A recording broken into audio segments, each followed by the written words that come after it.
Covering Indian River County tonight with the largest news team on the Treasure Coast, we now know more about how a toddler died in his home in Gifford earlier this year. It's a death that pharmacists say was entirely preventable, and one they hope families will learn from. Treasure Coast Bureau Chief Brian Garner shows us how. Last May, 18-month-old Jonas Delmas was staying at his grandparents' house in Gifford. They awoke to find the boy cold and unconscious. The grandfather tried CPR, but it was no use. The child was gone. A sheriff's report issued this week sheds more light on how young Jonas died.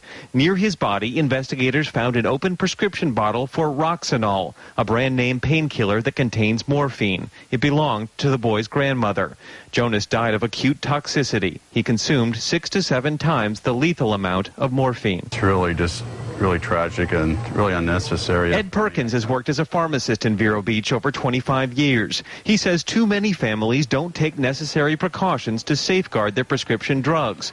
Jonas's family told deputies the Roxanol bottle was usually kept in the grandmother's purse. It's a good idea to obviously not keep them around that long, and if you do have them, to keep them in a locked cabinet. Every prescription drug has an expiration date on it, usually a year after it was filled. But in this case, the drug was much older, 6 years overdue. This is a prime case of exactly what can happen, because who keeps track of their medicine? Deputy Jeff Luther urges families to learn from what happened to Jonas and dispose of their old prescription drugs properly. Most sheriff's offices in Florida participate in Operation Medicine Cabinet twice each year. Families can turn in their old drugs and deputies destroy them in a controlled burn. One day last month, deputies collected more than 4 tons of overdue drugs here in Florida.